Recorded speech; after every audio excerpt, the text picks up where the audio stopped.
Imani Beaumont opened her eyes in a bed that smelled like cologne she could not afford. Her head was pounding. The sheets were Egyptian cotton.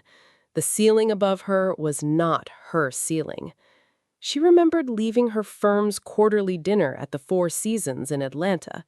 She remembered a champagne glass that had arrived at her elbow without her ordering it. She remembered the bubbles going down too easy. And then, nothing. A weight shifted on the mattress beside her. Imani turned her head slowly, expecting some stranger from the hotel bar. What she saw froze her. Tariq Ellington. The Tariq Ellington. The man whose face was on every Atlanta business magazine, whose girlfriends all looked like Vogue covers, was sitting on the edge of the bed with his head in his hands. There were lipstick prints on his chest. He was whispering to himself, soft enough that she had to hold her breath to hear it. It was a mistake. It was a mistake. It was a mistake. Imani looked down at herself. The sheets wrapped her body. Her clothes were on the floor, and she was the largest woman who had ever been in a room like this.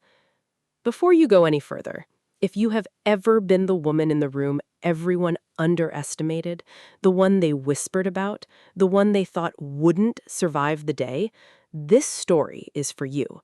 Subscribe right now and hit the bell. What happens to her in the next 30 minutes will make you rethink who deserves to be loved. Don't watch this from the outside. Watch it as someone who knows. Tariq lifted his head. His face cycled through panic, exposure, and underneath all of it, something Imani could not name. Something that almost looked like regret aimed in the wrong direction. Her voice came out sharp. "Don't move. Don't speak. Tell me what you put in my drink." "I didn't drug you. Someone drugged you, not me." "Then how am I here?" "You came up with me. You said yes. You don't remember that part." She did not believe him. He did not argue. He just looked at her with eyes that were not trying to convince her of anything. His phone buzzed. Then again, 20 times in a row. His face went pale when he saw the screen. Photos were already online. Someone had been waiting outside the hotel last night with a camera. Someone had planned this all the way down. Her own phone rang.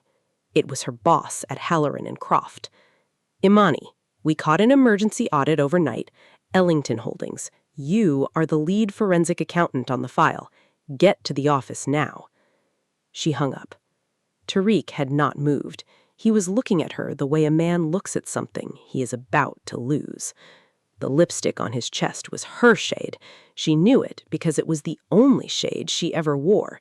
She looked at her own mouth in the mirror across the room. It was almost gone.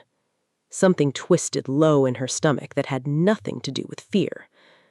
The drive home to East Point took 40 minutes in Saturday traffic. Imani did not turn on the radio. She did not check her phone.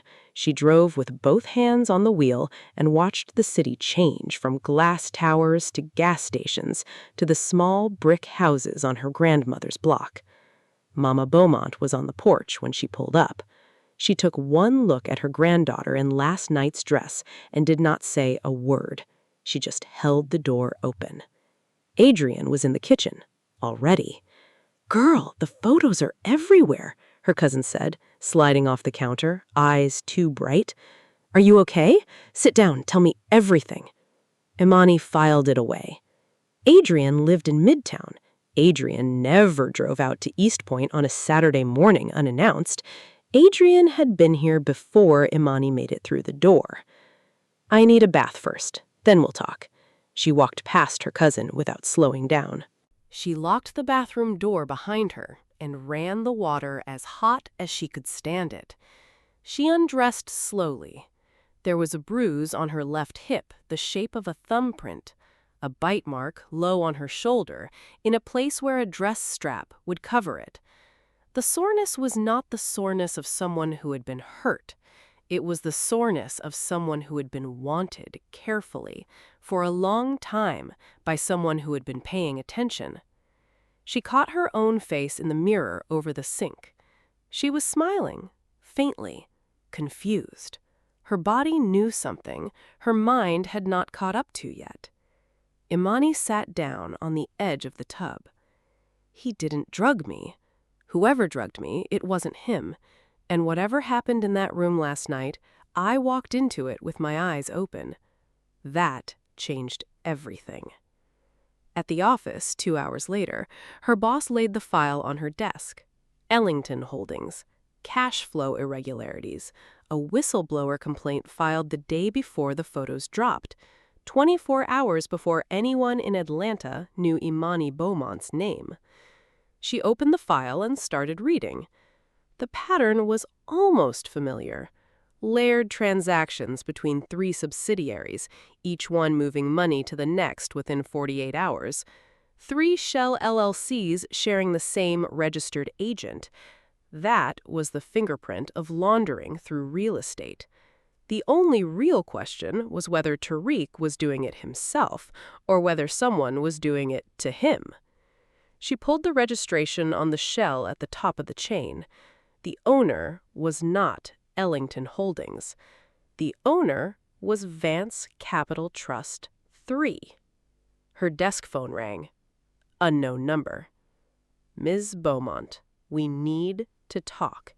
Not about what you think, about what you don't know yet. The line went dead. That night, a courier delivered an envelope to her grandmother's door. Inside was one photograph from the Four Seasons dinner. Imani in the background, drinking the champagne she had not ordered. In the foreground, blurred but unmistakable, Adrian, leaning close, talking to a tall man in a charcoal suit. Sterling Vance. By Sunday morning, Imani had made her choice. The ethics board would have told her to report the conflict, recuse herself, walk away from the audit, and let another forensic accountant pick it up clean. That was the textbook answer. That was the safe answer. The safe answer was also exactly what someone wanted her to do. Whoever had taken those photos last night had not just been targeting Tariq. They had been targeting the audit. They had been counting on her to walk away from it the moment her face hit the news. Walking away was the only thing that would bury the trail to Sterling Vance for good. So she did the opposite. Ellington Tower and Buckhead climbed 42 floors into a Sunday sky. Imani walked through the lobby in a navy blazer and her best work flats and told the front desk she had new audit information for Mr. Ellington personally. The receptionist did not ask twice. The receptionist already knew her face. Floor 41. Glass walls. A view of the city that probably cost a full year of her salary just to keep clean. Tariq was at his desk. Suit, tie, eyes that had not slept. He stood up too fast when she walked in. The way he looked at her was not surprise. It was closer to recognition, like he had been thinking about her all morning and was unsurprised to find that thinking about her had pulled her into the room. His eyes dropped to his mouth before he caught himself and pulled them back. Imani did not catch it. "You shouldn't be here," he said. "I know. Sit down. Listen carefully." She did not sit. She stood in front of his desk with her hands at her sides. "Someone is moving money through 3 of your subsidiaries, and the trail leads to Sterling Vance Capital. The photos of us were not the real attack. They were cover. The real attack was a whistleblower complaint that triggered my firm's audit a full day before anyone took a picture of us walking into a hotel." Tariq went very still. "How do you know it's Vance?" "Because my cousin works for him, and my cousin knew I was assigned to your file before I told her." The silence that followed was long. "Why are you telling me this?" he said quietly. "You could destroy me with what you just said." "Because the only way I prove I wasn't part of the setup is to expose who was. I need your real books, not the ones your CFO shows auditors, the ones in the drawer." He studied her face for a long moment. "You understand what I am risking if those numbers leave this office. I understand what I am risking if they don't." He pulled open the bottom drawer, took out a small black thumb drive, held it across the desk. Their fingers touched when she took it. Neither of them moved for a beat that lasted too long. "Imani," he said, voice gone soft. "About last night." "Don't. You don't want me to tell you what I remember." She did not trust her voice. She shook her head once. He nodded. "When you do, I will be here." She walked out of his office without looking back, because if she had looked back, she would not have left. Down on the sidewalk, she saw a silver sedan parked across the street. Adrian was in the driver's seat, on the phone, watching the entrance of Ellington Tower like she was paid to watch it. Imani stepped behind a column. She watched her cousin watch the door. 11 at night. Mama Rose Diner in College Park, the booth with the torn vinyl that Imani had been sitting in since she was 12 years old. The booth where her father used to bring her on Saturday mornings before he died. She had her laptop open and the thumb drive plugged in. The audit version of Ellington Holdings was clean. Intercompany transfers between 3 subsidiaries, standard ledger work, the kind of paperwork a junior associate could sign off on in an afternoon. The real books were not clean. The real books showed the same transfers, but they also showed something the audit copy did not. Third-party deposits arriving the night before each transfer, matching withdrawals leaving 2 business days after, the same dollar amount in, the same dollar amount out, 48 hours in between, where the money sat in Ellington's accounts and changed its skin. Someone was using Tariq's company as a rinse cycle, parking dirty money for 2 days at a time, then pulling it out clean. Imani traced the third-party deposits back to a single account at a private bank in Charlotte. The signatory was a Shell LLC.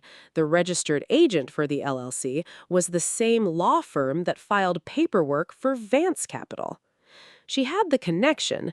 She did not have the why. Her phone rang on the Formica table. "Tariq, are you somewhere safe?" "Define safe." "Don't go home tonight. The news leaked your name and your firm an hour ago. They have your photo. Reporters are already heading to East Point." She heard him breathing on the other end. He was somewhere quiet. She pictured him at a window looking out at the city. A long pause stretched between them. "Tariq?" "Yeah?" "I don't remember that night." "I know. Do you?" A beat. Every second. Imani closed her eyes. The diner around her went quiet in her ears. The clatter of dishes, the hum of the freezer, the late-night cook calling out an order, all of it disappeared. "Was I—" She started and stopped. "You were sober when you said yes. You were funny. You made a joke about cap rates I am still thinking about. What else?" "That is all I am going to tell you tonight. The rest you should hear in person when you can decide what you want to do with it." She did not say anything for a long time. "Good night, Tariq." "Good night, Imani." The line went dead. She sat in the booth for 10 minutes without moving. Her hand stayed on the phone. Her face was wet, and she had not noticed when that started. Mama Rose came by with the coffee pot. 60 years of working this counter taught her when to ask and when not to. She refilled the cup. She set down a small plate with a single buttered biscuit. She did not say a word. She walked away. Imani picked up the biscuit, and for the first time since she had opened her eyes in that hotel bed, she let herself cry. Stop for a second. I want you to think about how many women you know who have been called names because of how they look. How many have been told they don't belong in the rooms they walked into. If you have ever been that woman, or if you have ever loved her, drop one word in the comments. Just seen. That's all. And subscribe if you haven't, because she's about to find something out that changes everything. Don't make her go through it alone. Tariq picked her up from Mama Rose's at midnight.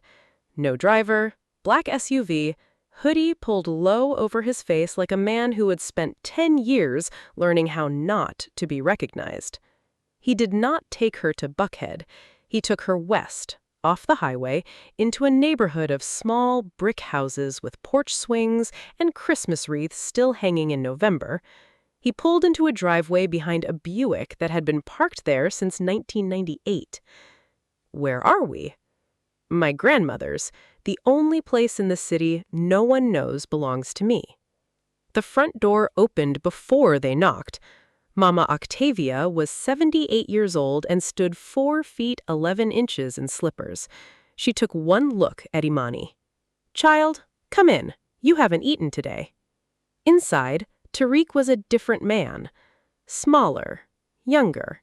He hung his keys on a hook by the door, like he had done it 10,000 times. He kissed his grandmother on the top of her head. He called her Mama.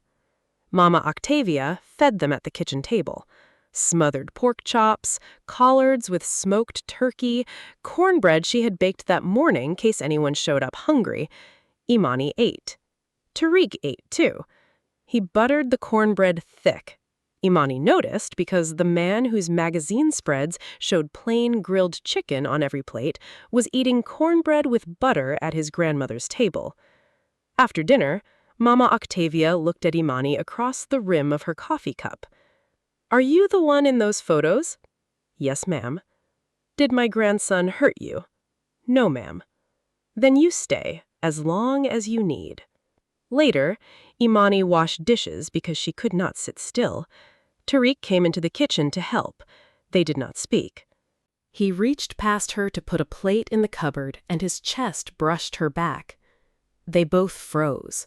She did not move away. He did not move away. 3 seconds, his breath against the side of her neck. Then he stepped back. "I'll let you finish." He walked out.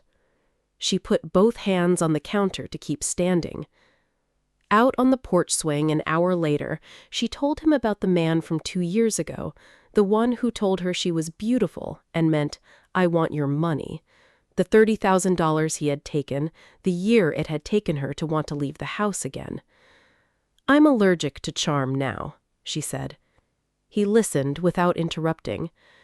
When she was done, he said, "I'm not charming you, Imani. I'm not capable of it right now.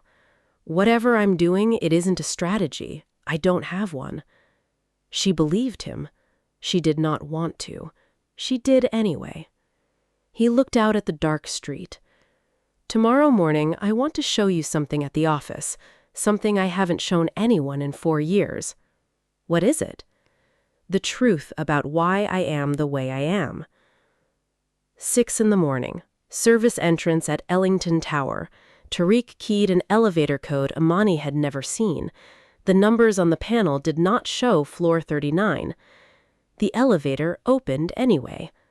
Floor 39 was one secured office. No assistant desk, no glass walls, no company logo. A biometric lock on a single door. Tariq pressed his thumb against the reader and the door unlocked with a soft click. Inside, the office was small. File cabinets along one wall, a single desk, a leather chair, and a wall of photographs. The woman in the photographs was beautiful, late 20s, dark skin, plus-sized. She was laughing in most of them, pregnant in several, holding a baby in 2. Imani's chest went tight. "Her name was Yolanda Williams," Tariq said. "We were engaged. She was 8 months pregnant when she was killed in a car accident on I-285 4 years ago. The baby, our son, did not make it either." Imani sat down because her legs would not hold her up. Tariq stood by the wall and looked at the photos. "After she died, I shut down. For a year, I could not function. The board almost removed me. My PR firm came up with a strategy. Rebrand me. Photograph me with women who looked nothing like her. Stay public, stay shallow, stay unrecognizable to my own grief. It would protect the company while I figured out how to be a person again." So the Playboy thing, was performance. 3 years of arranged dinners and staged photographs. None of those women, Imani. None of them. I have not actually been with anyone since Yolanda died. Imani's hands were very still in her lap. She was doing the math. Until you, at the bar. You did not recognize me. You made a joke about cap rates, and I laughed for the first time in 3 years. When I asked if you wanted to come up, you said yes, and I said yes back, and that was the first honest thing I had done in front of a woman since I lost her. He looked out at her. The woman I actually want to be with has always looked like you. The performance was the lie. The bar was the truth. And then someone photographed it. She could not speak. 4 months ago, I started getting threats. Anonymous letters. They said the accident was not an accident. I stopped looking into it because looking into it broke me the first time. I am telling you because you're the first person in 4 years who has looked at me and seen something other than what I let them see. He pulled a file from the top drawer of the desk, the accident report, phone records, threat letters. He handed it to her. She took it. Her hands were steady. Forensic accountant hands. I am going to look into all of this. You understand that means. I understand. She stood up, crossed the room to him, stopped in front of him, and she kissed him on the side of the mouth. Slow. Not a kiss for cameras, not a kiss for a man pursuing her. A kiss that said, I see you. The first conscious touch they had shared since the bed at the Four Seasons, loaded with 3 years of his silence and one night her body had remembered for her. He closed his eyes. She stepped back. I will read these tonight. Don't come find me. I need to read them alone. He nodded. She walked out of the office on floor 39, and the woman who walked out was not the woman who had walked in. 6 hours at Mama Beaumont's kitchen table, the files spread out in front of her like a case she had been working her whole life. The accident report told a clean story. Yolanda Williams, 8 months pregnant, had been hit by a black sedan that ran a red light at the I-285 exit ramp. The sedan was found burned out 2 days later in DeKalb County. The plate was stolen from a different vehicle 3 weeks before the accident. The threat letters in the second folder were typed, mailed from different Atlanta zip codes, signed, "A friend who remembers what you did." One phrase appeared in 2 of them, "The deal you killed." Imani sat back in her chair. 5 years ago, Tariq had blocked an acquisition that would have made Sterling Vance untouchable in the Atlanta market. She remembered reading about it in the trade press at the time. She had not connected it to anything until now. She pulled up the registration history on the burned-out sedan. The plate was stolen, but the vehicle itself had a previous owner before the chop shop got it. The previous owner was a Shell LLC, registered to the same UPS store mailbox as the laundering shells in Tariq's books. Something is about to be revealed in the next few minutes that will change how you see this entire story. Most viewers guess wrong. Drop a comment with your guess right now. Is it about the cousin? The parents? Something even bigger? Tell me. I read every single one. And subscribe if you want to see how this ends, because the next 10 minutes are why you clicked. The driver who killed Yolanda Williams had been driving a car previously registered to a Sterling Vance shell company. It was not an accident. It was a hit. And the threat letters 4 years later were Sterling Vance telling Tariq, finally, I did this. The deal you killed cost her her life. Imani's hands were shaking, not from fear. She walked into her grandmother's living room and stopped in the doorway. Tariq was on the plastic-covered couch with Mama Beaumont. He was eating sweet potato pie off a paper plate. Mama Beaumont had the photo album open across his knee, the one with Imani's 9th grade school photo. Braces, awful headband, forced smile. The billionaire of Atlanta was eating her grandmother's pie and looking at her braces-faced school picture. Something cracked open in Imani's chest that she had not known was closed. Baby, Mama Beaumont said. "This boy has been keeping me company. He said he wouldn't leave until I told you you were okay." Imani looked at Tyreek. He looked back at her. He did not say a word. "I'm okay, Grandma." Then, to him, "I need to ask you something about the man who killed Yolanda." He set down the plate and stood up. She told him what she had found. He did not react the way she had expected. He did not get angry. He sat back down, slowly, like the air had gone out of him. "4 years," he said. "For 4 years I told myself I just got unlucky, that the universe took her for no reason. And the whole time—" "I know." He looked up at her. "How did you find this in 6 hours when I couldn't find it in 4 years?" "Because I wasn't grieving while I was looking." He laughed. It was the saddest sound she had ever heard. Her phone buzzed on the table. Adrian. "Hey, cousin, where are you? Grandma's worried sick. Come home. We'll figure this out together." Imani stared at the phone. Adrian had known about the audit before she told her. Adrian had been photographed with Sterling Vance the night she was drugged. Adrian had raised her for 12 years. She opened her laptop and pulled up property records. Adrian owned 3 rental properties in Atlanta, purchased between 2014 and 2019. None of them matched a paralegal's salary. 4 in the morning, the kitchen table at Mama Beaumont's house. Imani had not slept.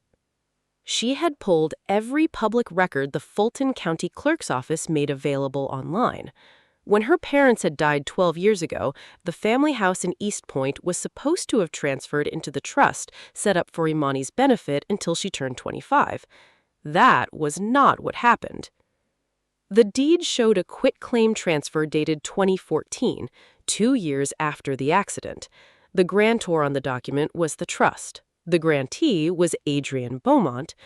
The signature on the trustee line was also Adrian Beaumont. She transferred the property from the trust to herself, as trustee to grantee. That was self-dealing. That was a felony breach of fiduciary duty. It would have triggered a probate court review the same week it was filed, if anyone had filed for one. Nobody did, because the only person with standing to challenge it was a 16-year-old girl who trusted her cousin with her whole life. Mama Beaumont's house, same paperwork. Quitclaim transfer in 2015. Her grandmother was living in a house her granddaughter did not legally own. At 6 a.m., she went to her grandmother's bedroom and sat on the edge of the bed. "Grandma, I need you to wake up. I need you to tell me everything you remember about the night Mama and Daddy died." Mama Beaumont sat up slowly. She looked at Imani for a long moment. Then she got out of bed without a word and walked into the kitchen. She climbed onto the step stool by the refrigerator. She reached into the cabinet above it, the one nobody ever opened, and pulled down an old shoebox. "I always knew something was wrong. I just never had anyone to tell." Inside the shoebox was a hospital admission form for Imani's father, dated 3 days before the accident. A bank statement showing a $40,000 wire transfer to an offshore account 2 days before he died. And a letter, handwritten on yellow legal paper, addressed to Mama Beaumont in Imani's mother's handwriting, postmarked the morning of the accident. The envelope had never been opened. Imani opened it.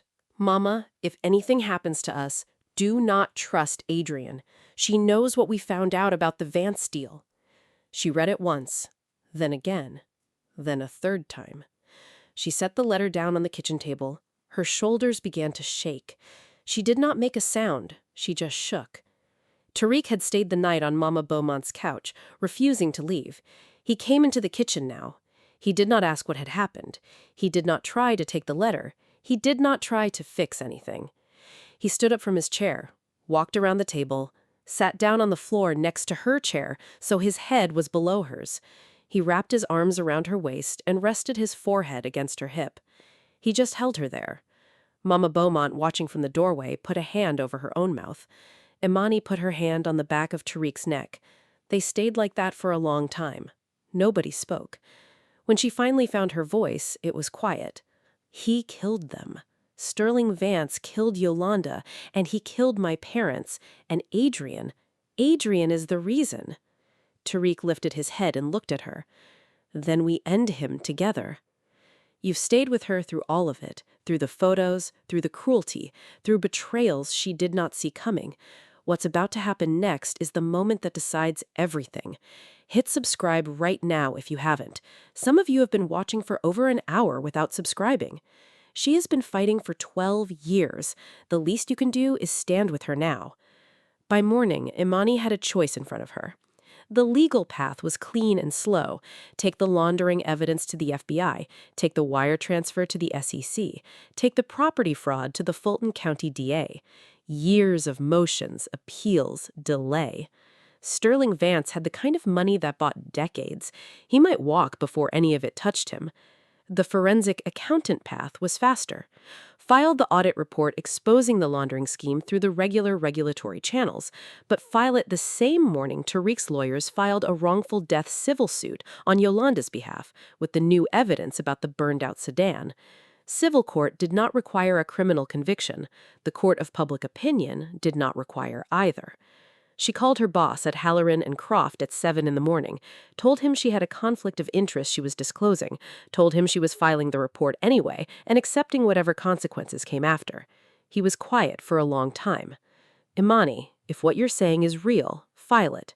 We will deal with the rest. She hung up. Tariq drove her to Adrian's building in Midtown. He stayed in the car. In the hallway outside the door, he stopped her. Whatever you decide in there, whatever choice you make, come back to me after. She nodded. He kissed her forehead, slow, like a promise. Then he let her go. Adrian opened the door in a silk robe. Cousin, what are you...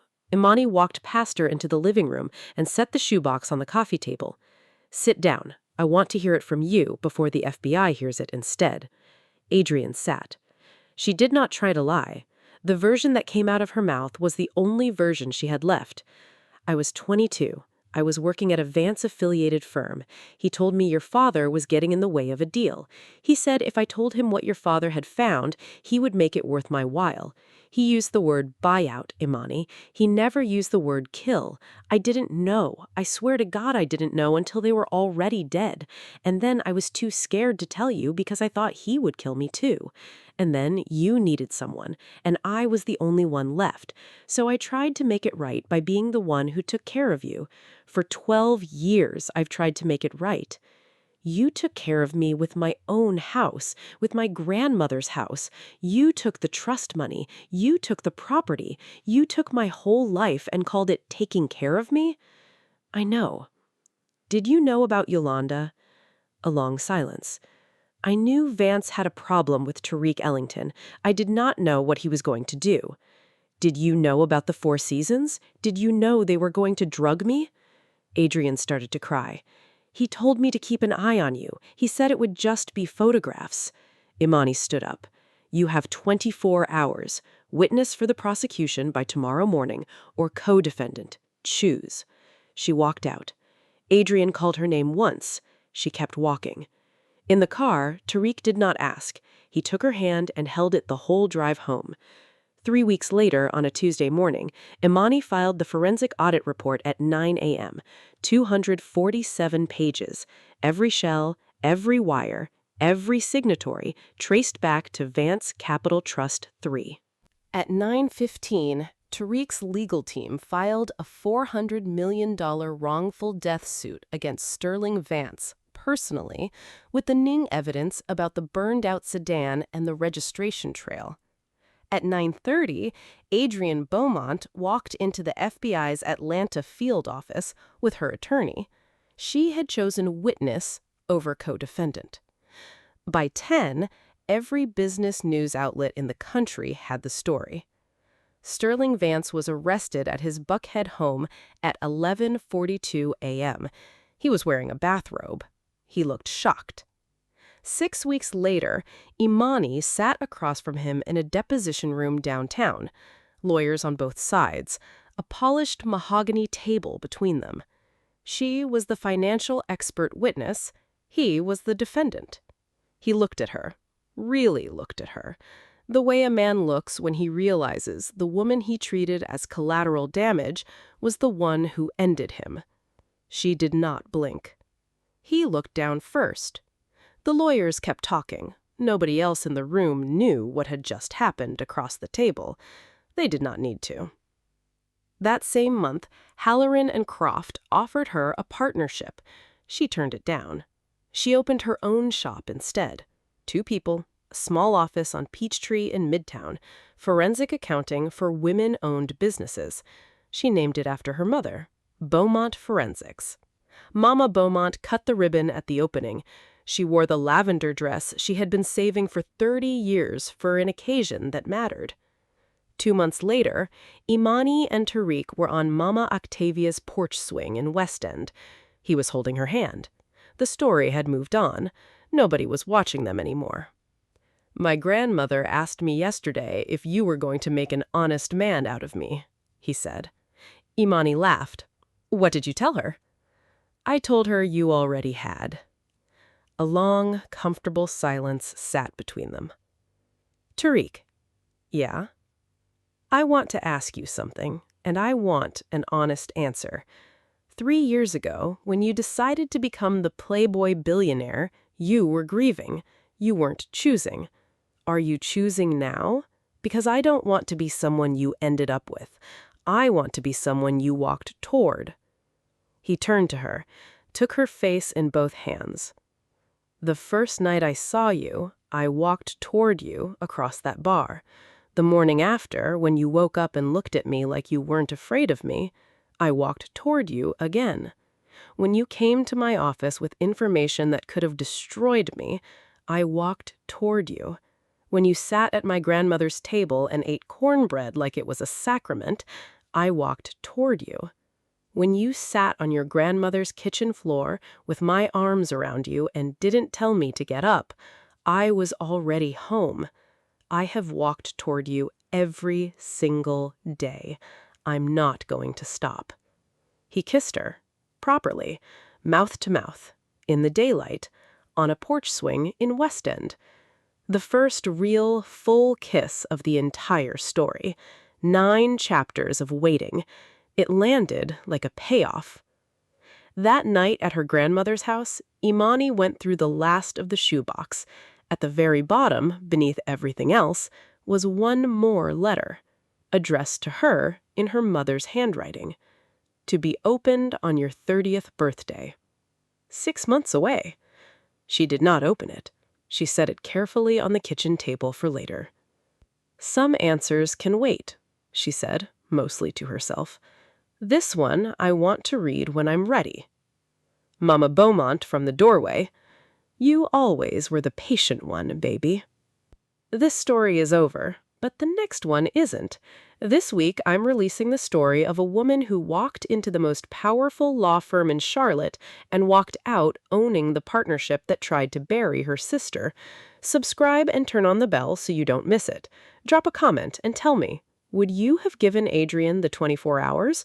Or would you have walked her straight to the FBI? I want to know. And share this video with one person, just one, who needs to hear that the world is wrong about them. That's all I ask. I'll see you in the next one.